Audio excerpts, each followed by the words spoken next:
গুৱাহাটী মহানগৰীত পুনৰ চাঞ্চল্যকৰ ঘটনা সংঘটিত হৈছে। নাৰেংগীৰ কেন্দুগুৰিৰ পৰা এজন যুৱকক অপহৰণৰ অভিযোগ উত্থাপন হৈছে। সীমান্ত দাস নামৰ এজনক নগা যুৱকে অপহৰণ কৰাৰ অভিযোগ উত্থাপন হৈছে আৰু ঘটনা সন্দৰ্ভত নুনমাটি থানাত এজাহাৰ দাখিল পৰিয়ালৰ লোকৰ। এজাহাৰৰ ভিত্তিত নাৰেংগীৰ যুৱনগৰৰ পৰা নগা যুৱকজনক গ্ৰেপ্তাৰ কৰিছে আৰক্ষীয়ে। ধৃত যুৱকজন ডিমাপুৰৰ জন ওৰফে ৰাজেশ ৰয়। ৰাজেশ ৰয়ৰ কবলৰ পৰা জব্দ হৈছে এটা .22 পিষ্টল। আৰক্ষীৰ জেৰাটো সীমান্ত দাসক অপহৰণৰ কথা অস্বীকাৰ কৰিছে অৱশ্যে যুৱকজনে।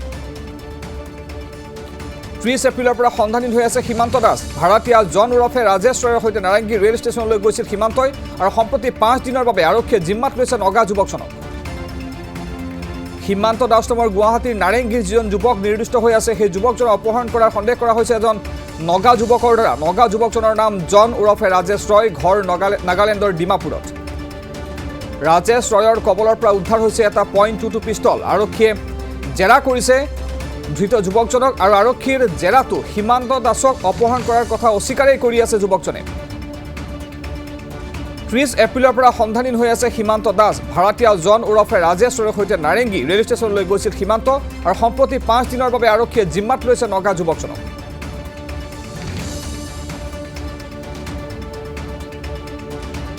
মানে 30 তাৰিখে সন্ধিয়া 7-8 বজালৈকে তাক সকলোৱে দেখিছে। আমাৰ এই কেন্দুগুৰি অঞ্চলত আমাৰ যিমান ৰিলেটিভ আছে সকলোৱে দেখিছে।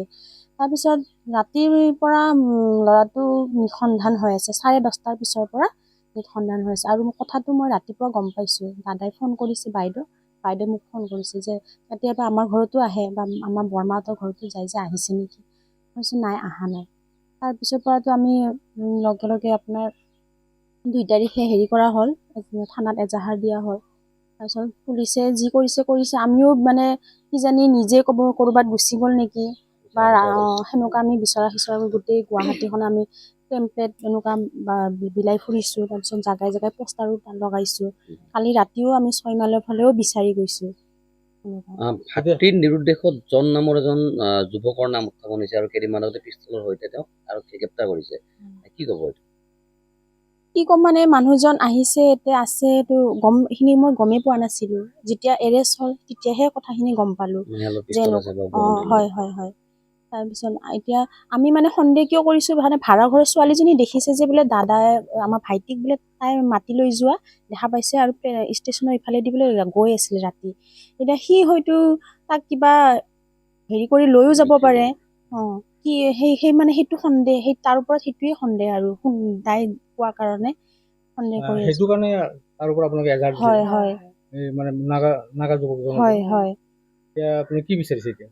এতিয়া মানে পুলিচে আৰু তদন্ত কৰিব লাগে, আমাক সহায় কৰিব লাগে, আমাক ভাইটিক বিচাৰি উলিওৱাত। আমিনো আৰু কিমান কৰিম, যিমানখিনি পাৰিছোঁ আমি কৰিছোঁ, প্ৰচুৰ চেষ্টা কৰিছোঁ। পুলিচে মানে যিমান ষ্ট্ৰংলি কামটো কৰিব পাৰিব, যিমান খৰকৈ কাম কৰিব পাৰিব, আমিতো আৰু সিমান খৰকৈ কৰিব নোৱাৰোঁ। সেইখিনিয়ে আৰু আৰক্ষীৰ ওচৰত সেইখিনিয়ে আমি বিচাৰিছোঁ যে আমাৰ মানে ভাইটিক মানে অতি শীঘ্ৰে মানে বিচাৰি উলিওৱাত আমাক মানে সহায় কৰে যেন।